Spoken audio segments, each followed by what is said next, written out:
hello everyone. How's everyone doing tonight? Just wanted to jump in and welcome you officially to the JUARA Skincare Wellness Webinar. We call them webinars to keep you sane in these times where life is a little bit insane. Today's topic is very true to our heart in two ways. Skin under siege, fact versus fiction, and the answers will surprise you. Because it's surprising because beauty, we don't think of it as skin deep. It's a whole mind and body situation. So today we'll be talking about your skin and your life. Really, it's how our life habits are currently affecting our skin and what it can be doing to it, and just sort of how to address it. So that you might see coming up, or this is interactive. So if you have questions of like what your behaviors are like and if they're changing and how skin might be affected or not, it is an organ, line it up for the chat questions. So a little bit about who we are. We are JUARA Skincare. We're inspired by Indonesian jamu tradition, which is basically a 2,000-year-old herbal tradition that's been around to help us basically be well and help make us less susceptible to illnesses. What a perfect time. I mean, it's never a perfect time to have a pandemic. I have to say that, but our whole philosophy has been about nourishing your mind and body, and a lot of it includes prevention.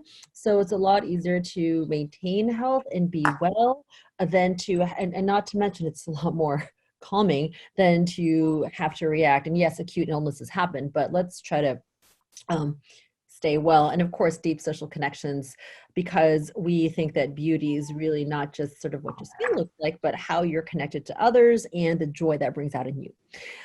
We believe in rituals. So it's about adding meaning to your little daily routines, just giving it a little bit of a spark of peace and happiness. So like your toothbrushing could be like a meditation. I mean, that's kind of a far stretch, but the point is we try to think of this holistic approach to self-care as part of the narrative of beauty.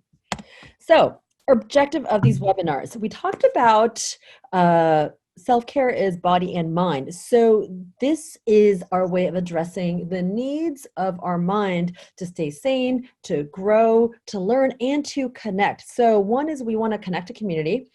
Social distancing is not emotional distancing. I think by now we are familiar with enough, and we'll talk about it with happy hours and just ways we're almost over socializing with our wine online. But the point is, how do we stay connected? And I think this is a great platform to offer valuable content. The people we bring on, they're straightforward. There's no slicing around the edges. So think of, un-PC, faux pas, honest, just open, direct questions on every single one of our webinars, whatever the topic. Our resources, I can't speak tonight. Our resources are here to engage with you and offer value. Our hope is that when you leave our webinar, you feel lighter and just better than you did when you walked in, no matter how you started. And also it's a platform for presenters. Ultimately, this is not intended to be the JUARA show. It's not the Yoshiko and Meta headlining and then Meta and Yoshiko headlining. It's really a platform for people who may have an audience or want to reach out to a new audience and normally are not so familiar or accustomed to being online. So or doing it online. And this is a turnkey platform. So if you're a wellness practitioner, if you are a physical fitness practitioner, if you're somewhere even in performance coaching, productivity, we've had different kinds of people come in. If you feel like you have an experience or resources or knowledge you want to share, connect to different people, let us know. This is a platform we're actually making for you. We want to support you or anybody that you may know. So today we have Yoshiko, my business partner. And so this is a fun introduction. It's somebody who I've known for longer than this brand has started. So I've known about Yoshiko's personal obsession with skincare and everything before I even understood what skincare was about. I have very many memories of her putting stuff on my face before I even knew why we were doing it. So I think she's the perfect person to be able to share all these insights. And I know a lot about skin, but she knows a lot. So, and what's interesting, it's not just a lot because of the skin as an organ, but again, the skin as it's a part of who we are. So taking a look at everything holistically. So that sounds, I'll just stop talking and turn it over to you, Yoshiko. So let's start.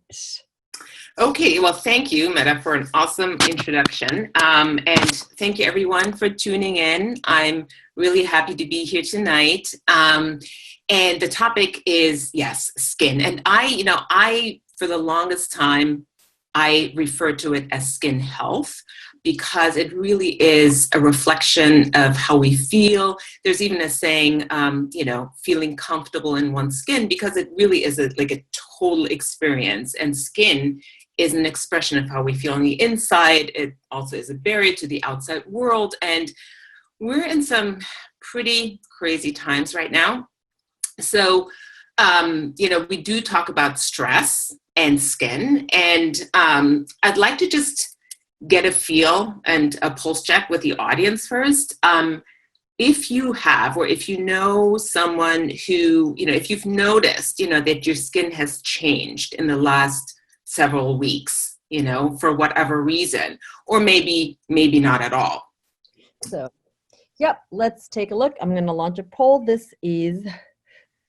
There you go. So how has your skin been affected during this pandemic, right? You see more irritation, redness, itchiness. You may see more breakouts, and this is multiple. You can click whatever applies. More dryness and dehydration. Maybe you see less, you look less radiant or less supple, or, honestly, you don't see any change at all. So have your pick. All right. The numbers coming in. All right, we're going to close the poll in 3, 2, 1. All right. Oh, great. Okay, so good 60%. See no change, less supple. It's pretty even between more irritation, dryness, dehydration. They're closely connected, of course, right? Less radiance, more breakouts. We do have a couple people say that, right? So, yeah. So, it all relates to, life changes and life events that can affect your skin and will affect your skin, right? So let me share my screen now. Hold on. And we'll go right into it, okay? How does stress affect your skin, right? Because there is a science behind it. Can you see my screen, Meta? Yes. Okay, perfect. Okay, so how does stress affect your skin? So what happens is when you have stress, and it doesn't have to be acute stress, it can also be sort of chronic stress, chronic feeling like out of sorts, feeling like your life is hectic, or you could be, depressed even, but stress does one thing. It actually raises your cortisol level, right? That's a stress hormone. And that triggers a whole cascade of things in your body. It triggers an inflammatory response. But it's a very necessary response because in the olden days, when we were chasing mammoth and wild animals for food, or we were running from a mammoth, actually, we had this fight or flight response, right? And the stress hormones would make us stronger, more focused in a second, right? But then the physical release was actually quite quick. You were eaten by the mammoth maybe, or you escaped, right? So fight or flight.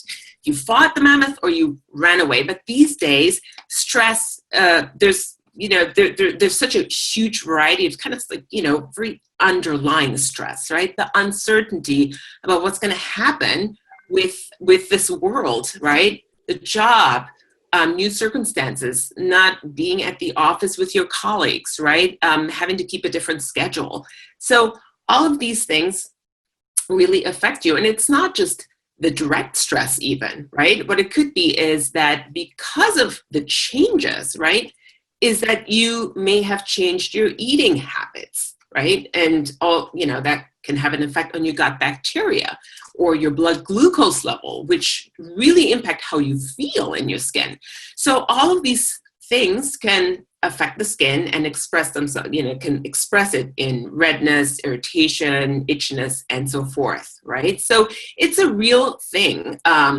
what you see in your skin if you saw something in your skin.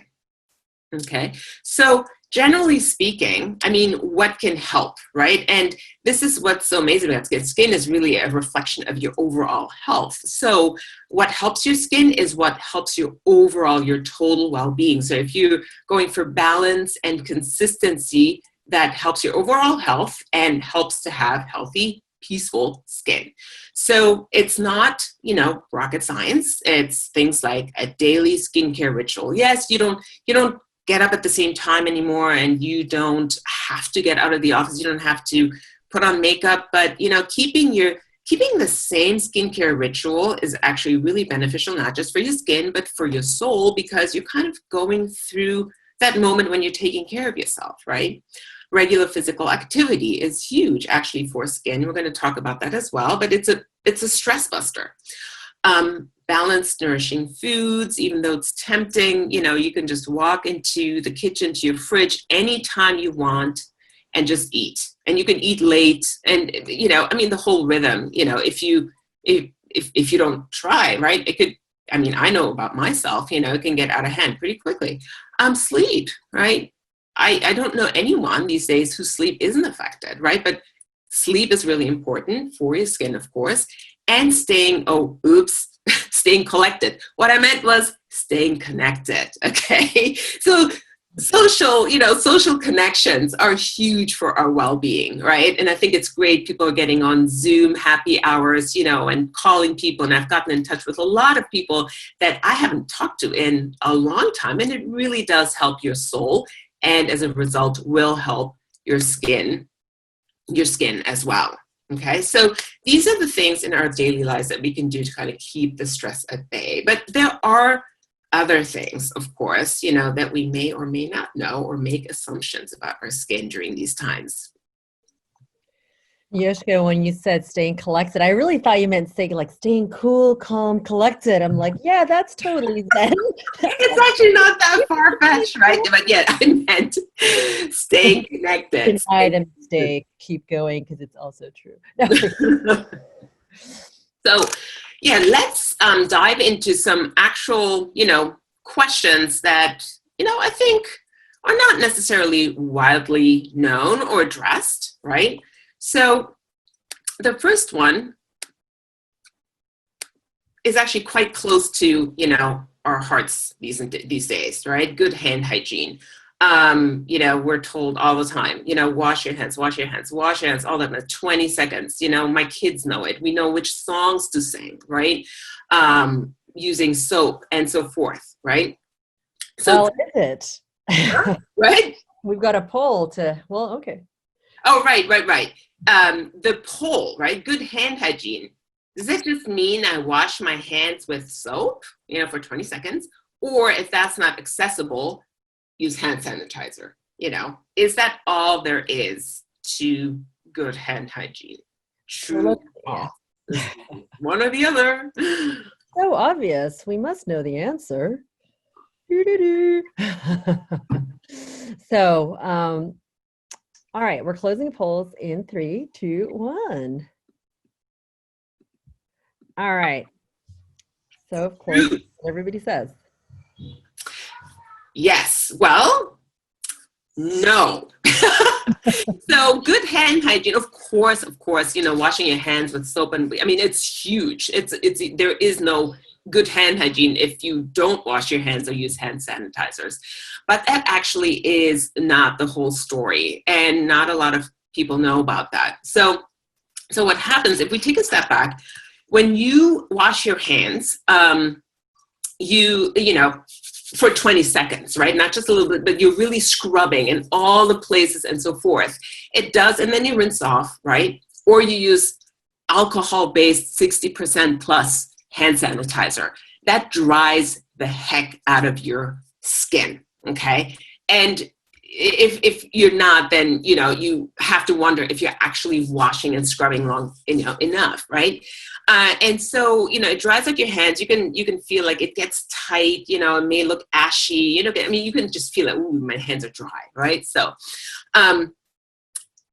And over time, what happens is your skin barrier gets eroded, right? The skin barrier is that lipid film on the top of your skin that helps keep moisture in, it keeps allergens out, right? And it's a very, very important thing for your skin to not get irritated, right, by the environment or whatever you touch, okay?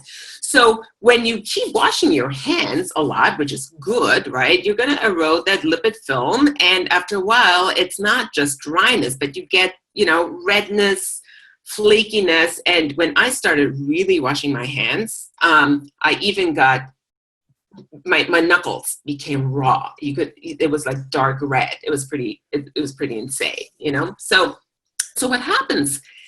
There have actually been studies that show that when your skin barrier is compromised, you shed more pathogens, and it becomes harder and harder to keep your hands clean. Okay.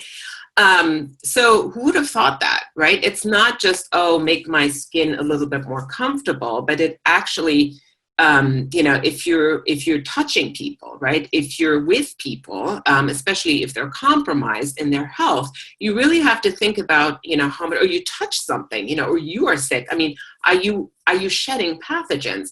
And whether this applies to the coronavirus specifically, that's not known yet, but there have been studies that show that part of good hygiene is absolutely that you have to moisturize your hands. The other thing is, germs spread easier from wet surfaces. So it's actually really important to dry your hands, whether, it's with a clean paper towel or an air dryer is fine as well, depending on where you are. So, I mean, it's really hard to, moisturize your hands every time after every single hand washing. Okay. But, so, I mean, if you can't do it, it's fine. But at least once a day, maybe at night, when you're done with all your chores and, you're not going to wash your hands anymore, put on a thick layer of hand cream, right? Maybe you have some old cotton gloves lying around, put cotton gloves on and just let your skin regenerate overnight, right? So that, next day, hand washing is going to continue. And I'm not just saying that because we want to sell a lot of hand creams, but that needs to be part of the good hygiene part. There is a question. I can ask it now if you want to take questions early, and we could just take them as we roll around, just kind of keep in time. So sure. Mm-hmm. I'll ask it right now because it's actually related. The question is, I feel like I've actually started a healthier exercise routine, and eating at home has made me more aware of what I'm putting into my body while hunkering down. But I've noticed that I've developed eczema on my forearms, which is odd. It's not strange for me to have eczema on my scalp, but not on my forearm. Okay. Yes. Eczema. So eczema is, for those of you who don't know, it's basically, there's different types of eczema, but the rash, it's red, can get flaky. It can be itchy, right? And there are different types of eczema. It could be contact dermatitis from, a material, a substance that, has touched your skin, or it could be an allergy, right? It could be an expression, an allergic reaction. But generally speaking, eczema, which is sort of in the category of sensitive skin, is definitely impacted by stress levels. So, I mean, it's awesome, right, to be more healthy, to eat healthy, to exercise and so forth. But of course, with stress, it may not necessarily even be something that, one is aware of, right? And it just expresses itself in ways that are sort of unexpected. Generally speaking, when you have eczema and you notice maybe it could be dryness, moisturizing, that helps, a moisturizer that helps repair your skin barrier is actually a really, really powerful way to help your skin sort of defend itself against that. Does that make sense? Yeah. I have one follow-up question to that. Is there a thing to whether the location matters? Like if it's normally in the head and then it moves to the forearm, is there anything to say to different places that it might appear? Is it? Yeah.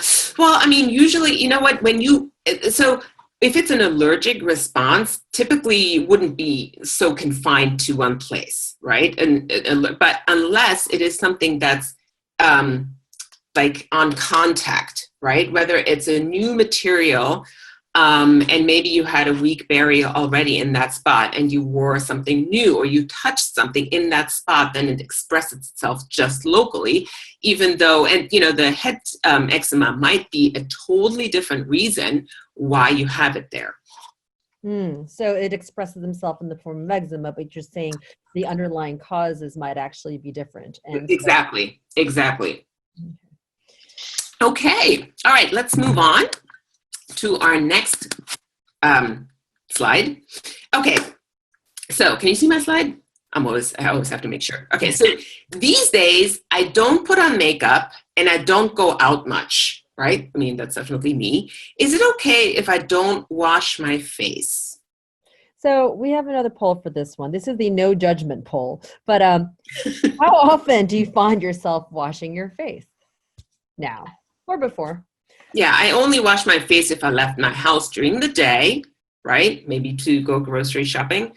On the occasion that you do. I only wash my face if I put on makeup, maybe for a video conference call, you do put on makeup, for example. I wash my face every night, no matter what, right? I wash my face once in a while when I feel like it, or I never wash my face.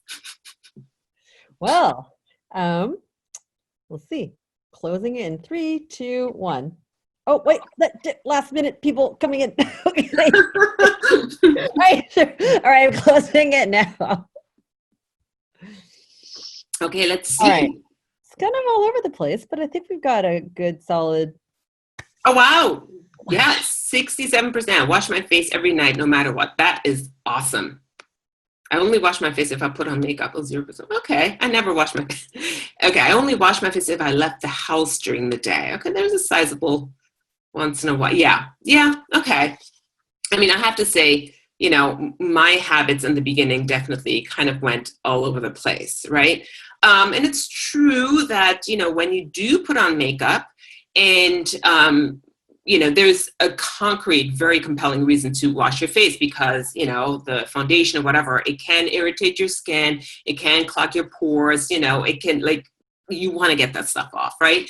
Or if you live in the city, for example, and you've been out and about and, there's pollution, most people know by now, particles that stick to the skin and so forth, right? Maybe also if we move around more, you notice after a while that your skin is just grimy because maybe your skin produces more oil. But generally when you're at home, you're like, what is it really? Is it? But yes, there is a reason to wash your face, even if you don't leave the house, even if you don't put on makeup. And the reason is the following. So we have our skin, right, sheds all the time, dead skin cells, right, on the surface, right? And they're not like, big flakes of skin. I mean, they're invisible they're really invisible to the eye, but we're constantly renewing our skin, right?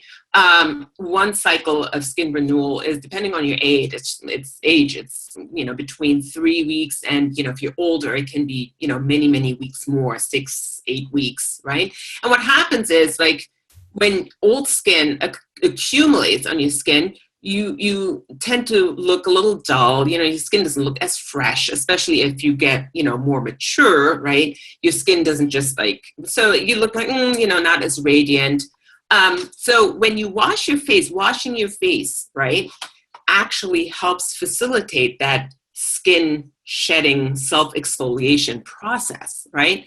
And it's not just so that you can look fresher, but newer skin also holds moisture better. It's more supple. It is more efficient, right? And so that's why it's important to, wash your face if you can, once a day at least, right?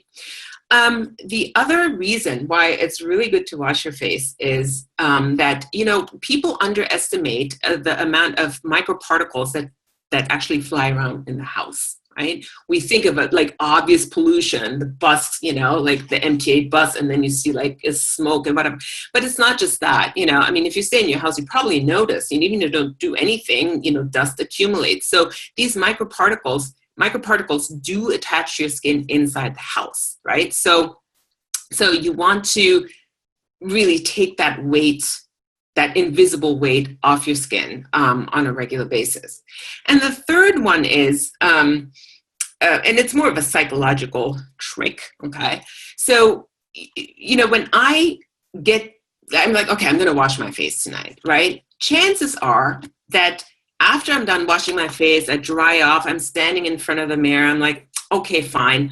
I'll go through the rest of my skincare ritual. I'm already here. I washed my face. I did the first step. I'm going to put on my toner. Well, you know what? I'm going to put on my serum. I'm going to put on my moisturizer. So you end up, you have a much, much higher likelihood of going through your nightly skincare routine, for your skin's benefit, rather than, because if you don't wash your face, chances are you're probably not going to go to your sink and say like, I haven't washed my face, but I'm just going to put on my serum, on my dirty face. Probably not going to happen, right? So it is a way to kind of, trick your mind into keeping that ritual going. Cool, thanks. All right, we got a couple of questions already lined up, so I'm going to start inserting them kind of as we move along. Some of them are coming into through different topics. So one, I have a client, and I have a bunch of questions, and I know that you have a few more, so just letting you know. I have a client that says her skin feels like a cat's tongue. She's wondering why. Maybe hormones? So I guess a cat's tongue is a little bit rough? Yes, cat's tongue is a little bit rough, right? Rough skin. It could have a number of reasons, right? So it really, you want to look at what you've been doing, what maybe you've been doing differently, with your skincare routine, or even like larger, lifestyle these days, right? So the roughness, it could be, an accumulation of dead skin cells, for example, right? When it feels like rough to the touch, but it probably isn't the only thing. And I'm always careful to say like, oh, exfoliate, because people literally think like, oh, I have to scrub the roughness away and like kind of polish the skin. But most likely it comes from dehydration and dryness. Okay. So dehydration, just really quick, the difference between dehydration and dryness is dehydration is the lack of water in your skin, right? And dryness is the lack of lipids in your skin. So if you are, let's say, for example, the person who asked the question is like, but I'm kind of oily combination, but it doesn't matter. You can be oily combination, any skin type, and still be dehydrated. Your skin could be dehydrated. So you want to, depending on what your regimen looks like, you want to look at, is whatever I'm using hydrating enough, right? Or, right, like, am I using, let's say, a toner with hyaluronic acid that really saturates my skin with water, for example, right? Or am I using a moisturizer that's, like actually providing hydration of, again, hyaluronic acid, for example, or ingredients that increase your capacity to hold moisture, like fermented sweet black tea, for example. We have it in one of our moisturizers. Or a really good place to start is also look at your cleanser. Is your cleanser maybe a little too harsh and it dehydrates your skin? That could also be a reason, right?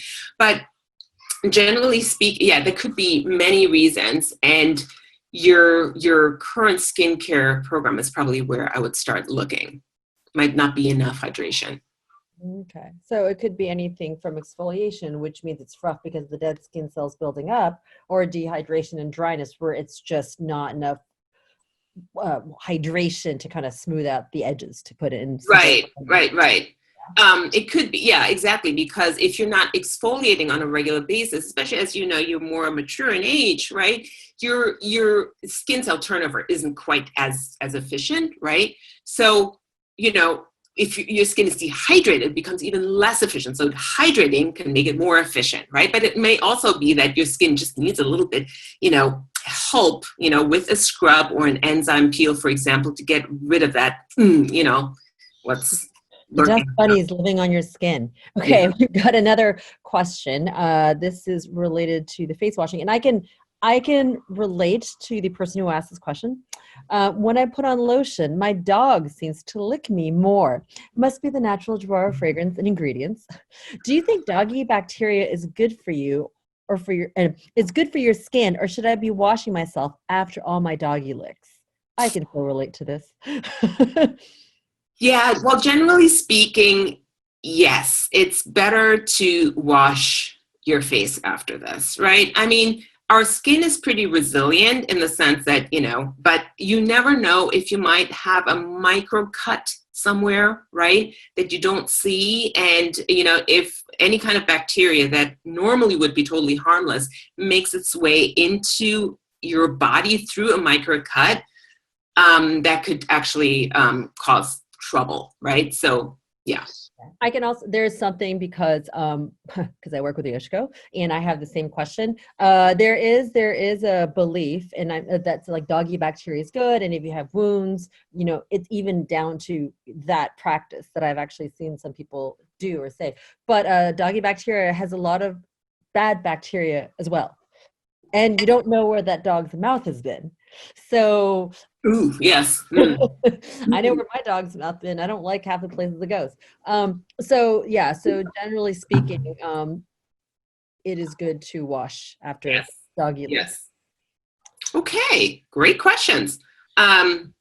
Shall we? Want to move on? Yeah, I got a couple that I'll insert in one of the topics. Okay, all right. So the next one is, yes.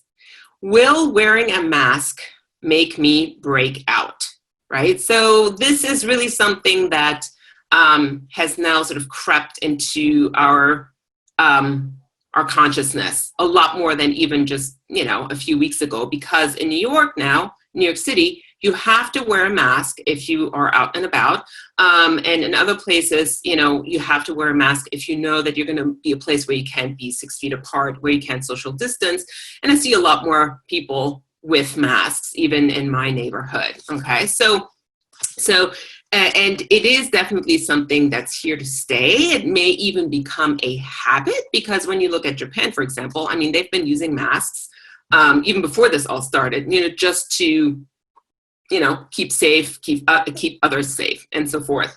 So unfortunately, right, even though it is necessary, yes, it is absolutely necessary and beneficial to wear a mask, right, to keep yourself and other people safe. But yes, it can make you break out. It can create skin irritation. And the reason is a couple of things. So, our face skin is much, much more sensitive than the skin on our body. It's thinner, it's more so, and it's not used to it, right? So when you start wearing a mask, especially for an extended period of time, you can imagine it's basically a piece of fabric or paper constantly kind of on your skin, rubbing, right? And that friction over time can erode your skin's protective barrier and create irritation there, right? So, and having it close on your skin also, you can imagine your skin sheds dead skin cells, right? And you produce oil, you have bacteria, but now it's constantly being pressed on, right? So that the skin is more sensitive can lead to clogged pores, especially in areas that tend to break out, like around the mouth. That's a common area for a lot of people. So unfortunately, yes. But the good news is that you can do something about it, because, you want to wear that mask, of course. Be more diligent about your skincare rituals, right? Make sure that you wash your face regularly, that you hydrate properly, and make your skin barrier the best and strongest skin barrier it can be, because that is another situation where it really, really matters, right? And if you tend to break out, make sure, because it's the clogged pores and the bacteria, that can lead to that, make sure that you use a purifying mask or treatment on a regular basis. Salicylic acid, for example, or rose willow bark, white willow bark, which is the natural version of salicylic acid, to unclog pores on the reg. Is it, I have two quick follow-up questions. That one is when we eat pizza or anything, like when we're out, then we cover with our mask. Does that make things, I mean. Yes. Oh, that's such a good question. Yes. Because you know what? I ate a slice of pizza a few days ago, and then so yes, So normally you would eat, you would wipe your mouth off and you would just go and not even really think about it. But now you would put your mask back on, and that creates a trap, right? Especially when we're talking, animal fat, animal protein, for example, cheese, butter, right? And they tend to clog your pores, unlike, let's say, for example, olive oil, right? But it's generally, I mean, you have a lot of stuff here, you wipe it off, but it's still there, and you put on your mask. So that creates like the perfect breeding ground. So I highly recommend, if you can, to wash or wipe, have a wet wipe for the face, to wipe around the mouth or this area, a little bit more like consciously, and then put on your mask. And also important, of course, wash that mask on a regular basis, because chances are, regular civilians, right? We're going to use reusable masks that need to be washed, and not paper masks or surgical masks, because they're reserved for, frontline people. So speaking of masks then, and mask materials, is there anything that you would recommend or that you would suggest is better or worse or more effective than others? Like you got cloth. Oh yeah, that's a really, yes, skin friendly material, right? But okay, so the mask has to accomplish two things, right? It needs to keep you and others safe, right, from infection. And it needs to be skin friendly, so that you're not like, ugh, I can't stand this. So tightly woven fabric is really great. Natural fabrics are really good, right? Because they tend to be not totally uniform and create more a dense mesh. But the mesh needs to be really dense. So, wool, for example, and you crochet, that's probably more porous, but you can put on like a piece of nylon stocking. I just read that, and put it on the inside, and you get a denser thing. But you know what's really effective, and as far as natural fabrics, and it's super skin friendly too, is cotton. Okay, cotton is soft to the skin. If you have a tight enough mesh where you can still breathe, right? It's extremely effective, actually, and you can wash it really easily, and you can even iron it, right, for extra disinfection. So paper is good too, but cotton is really good. Oh, thank you. Yeah. Okay, shall we? Okay, so let's move on to the next one. We just covered the mask. Okay. All right. Yes. Virtual happy hours. Virtual happy hours are booming. But does drinking too much alcohol turn your nose red? So, yes. We're curious. How many of you guys currently, how many of you are enjoying your alcohol now these days? So how have your drinking habits have changed? Have they changed? Curious. We're launched a poll. People are shy to answer on this one. I drink, let me look at the choice. I drink more frequently than before, or I drink the same amount, and or this is no changes. So, all right, closing the poll now. Oh, okay, here we go. Let's see the results. Oh, forgot to share. There we go, share. Okay, no change. I drink the same amount. That's a pretty even, right? A few people, like a third drinks more, a third drink the same amount, frequency, no change. Wait, isn't that the same? I just realized that. So, yes. Okay. So the drinking, it is, I, for example, I don't think I drink more, but just the fact that, I don't have to drive, for example, does make it more accessible, right? So let's say it's like a day more per week, right? Do you want to close the poll? Oh, yes, that would be great. So, alcohol has, the reason why I actually said nose, does it turn your nose red? Because in German, we have a saying, someone has a red wine nose, right? And you always wonder, like, is that true? So here's the thing with alcohol. It does affect your skin. It actually is toxic to the skin, unfortunately. And it can even trigger flare-ups for some people if you have rosacea, for example. And people that have a really bad case of a type of rosacea, it can create broken capillaries.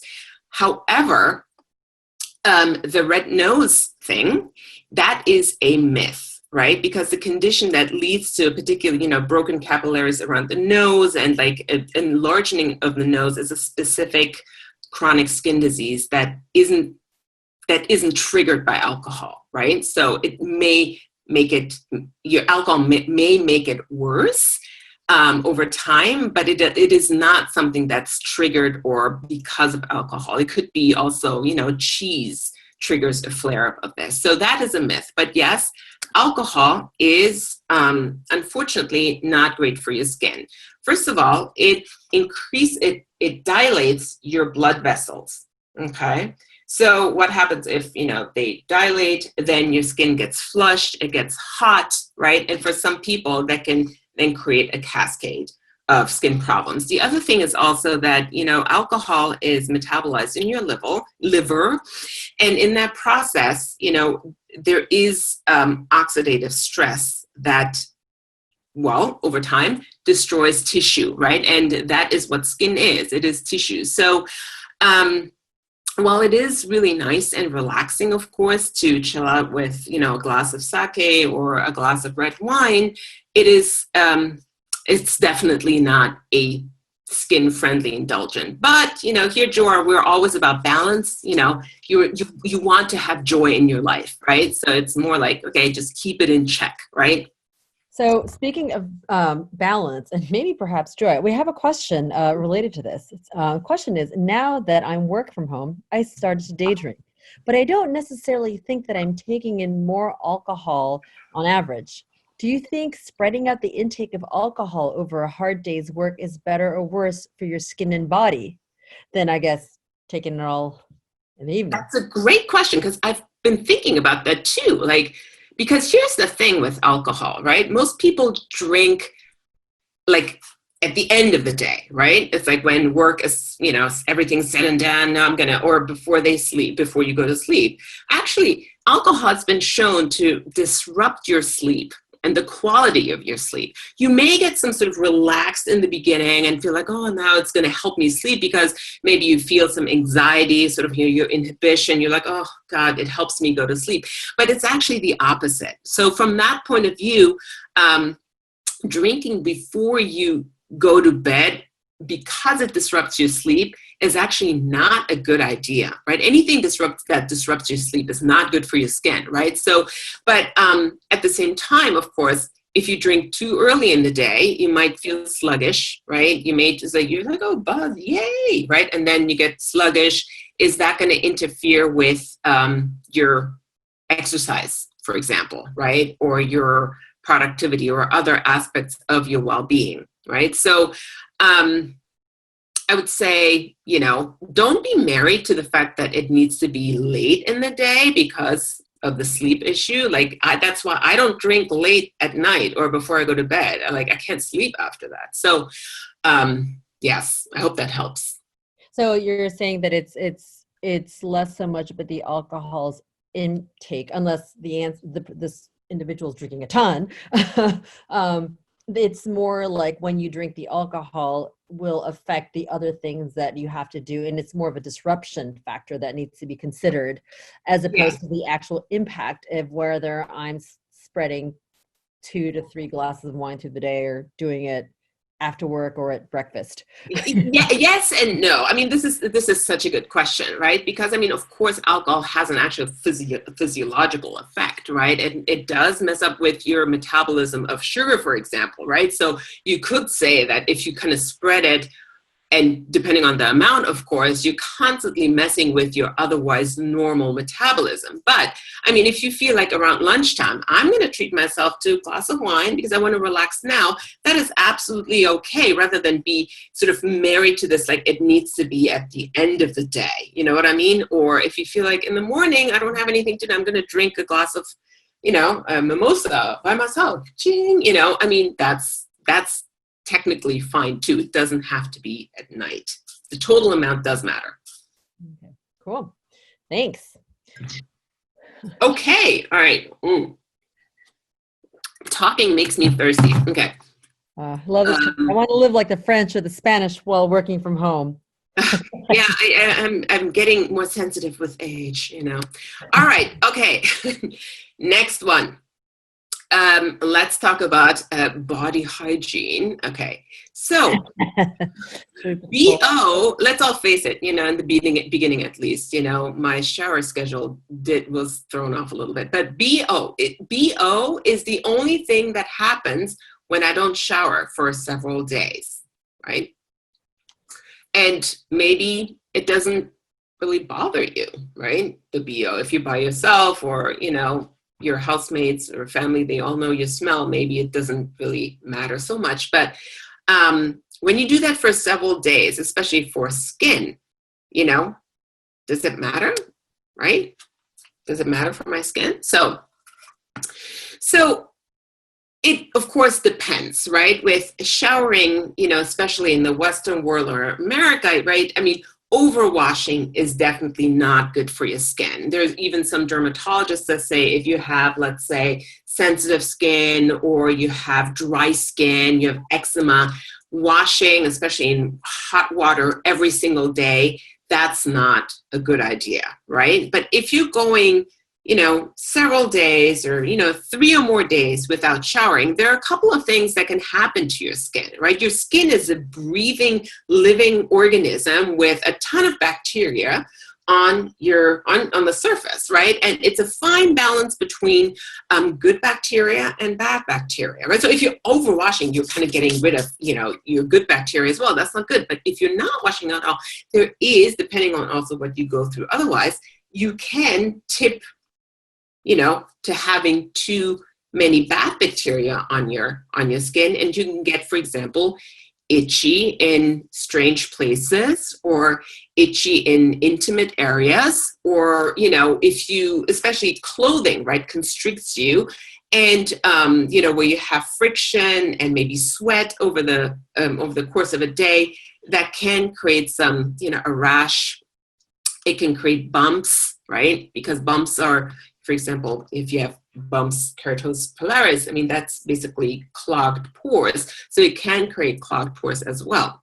The other thing that people sometimes underestimate is that if you're not showering, right, when you shower, usually you put on lotion or oil, and, you know, that's sort of part of your ritual. But people underestimate how much water evaporates from your skin all day long and how dry your skin actually gets after a while of not moisturizing, right? So that's called transepidermal water loss, right? So even if you're not doing anything, and of course you hydrate your skin by drinking water, that's from the inside, right? But you know, the water doesn't necessarily make its way that efficiently to the surface of your skin. So you might notice after several days of not washing that your skin is really dry, and you're kind of washing, that's weird. I didn't even wash. How could my skin be dry? Well, it's because, you know, disrupted skin cell turnover, and you didn't moisturize when your skin, you know, when before you were moisturizing on a more regular schedule. Okay. Cool.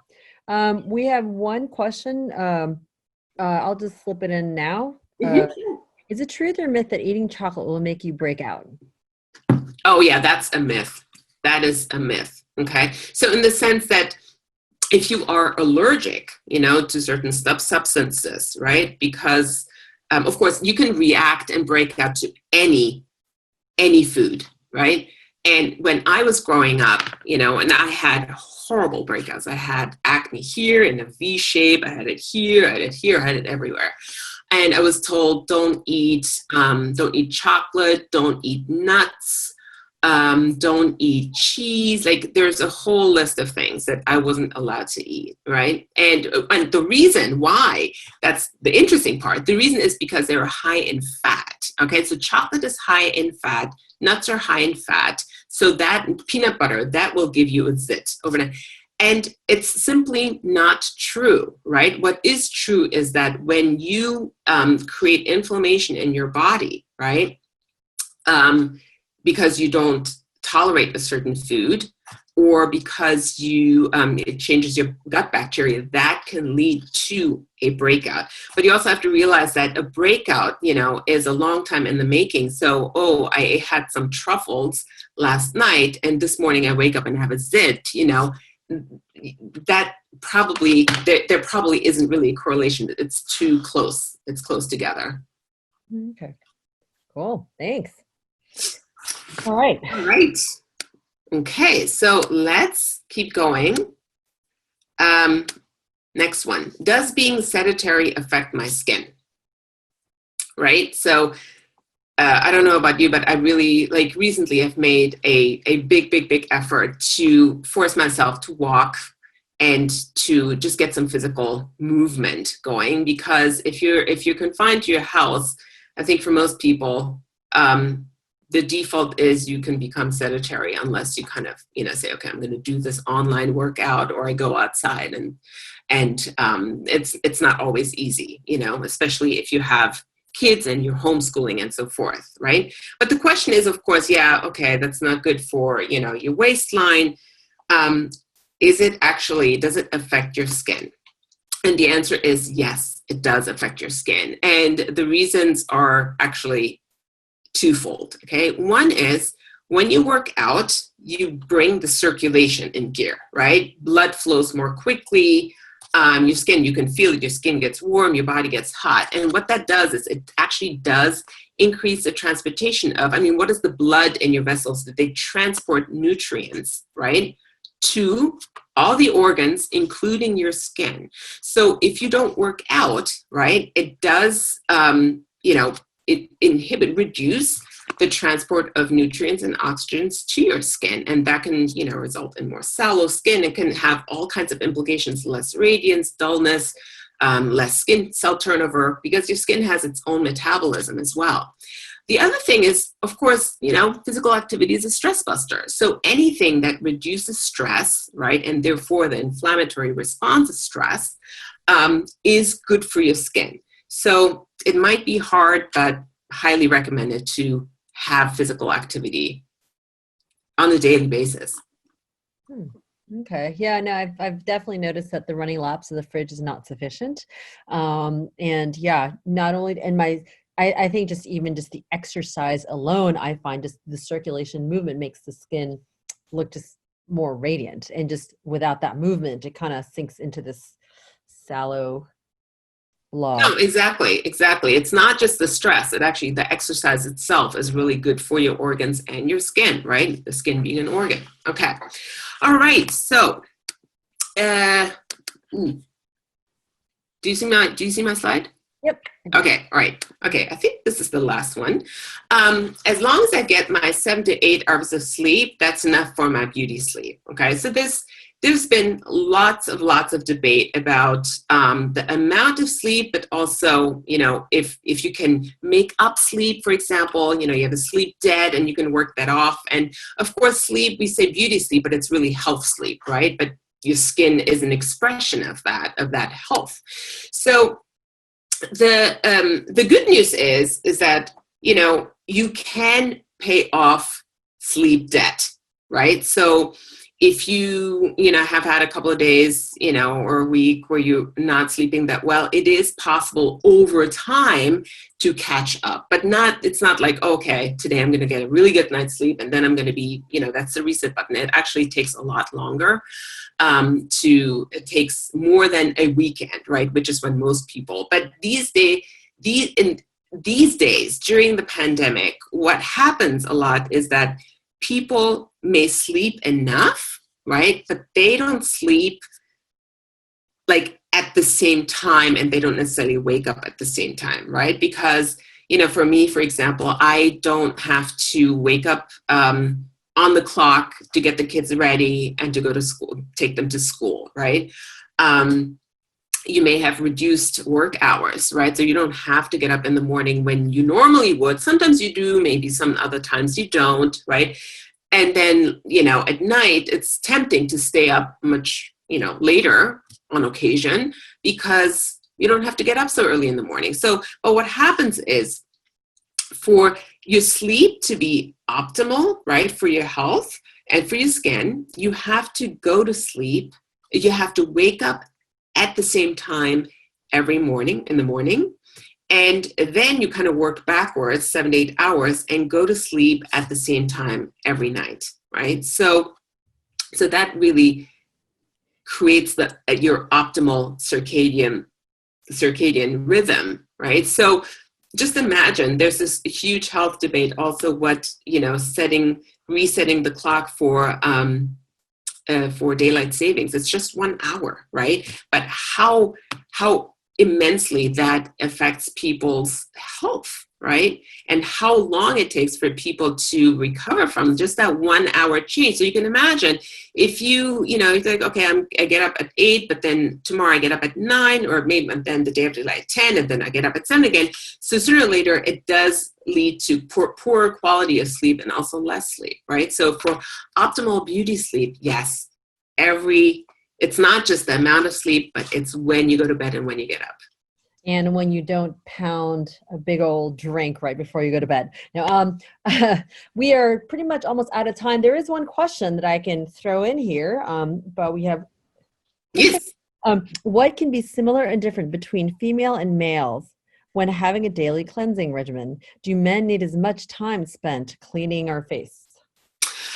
Very good question, but I try to keep it really short. Okay, so skin, men and women have different types of skin, right? Men tend to have thicker skin. It's oilier and more resilient, right? So not as sensitive, right? But of course, it depends on the person, but overall speaking, right? So they tend to get away with, less rich products, for example.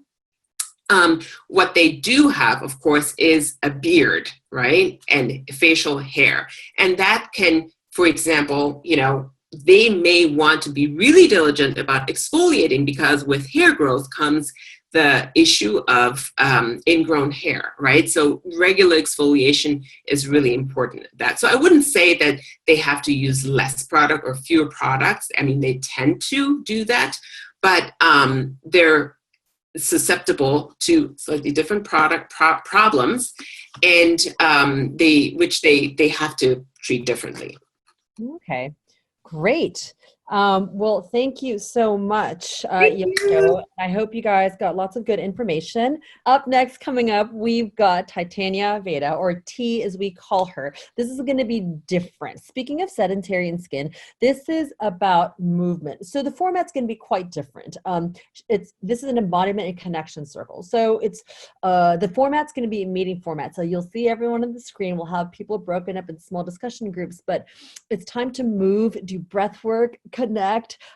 It's a holistic approach to the online experience. It's not just us talking, but it's kind of the next generation of where an online interaction is going to be, which is people moving together. So please join us. And again, we will share the link on that. Please connect with us. Super excited about that one. That's going to be a really good one. Yeah, that is going to be really good, just because it's going to be immersive in ways more than just chat here, although that's pretty cool too. These are all our information. Thank you, Yoshiko. Always fun. No, always a pleasure, Natal. Online. Wow, we actually both made up for this, because usually it's like the very not made up looks. That's kind of fun. So have a good night, everyone. Have a good night. Thanks for tuning in. Enjoy. And don't forget to wash your face. Yeah, after this. Yeah, bye. Bye.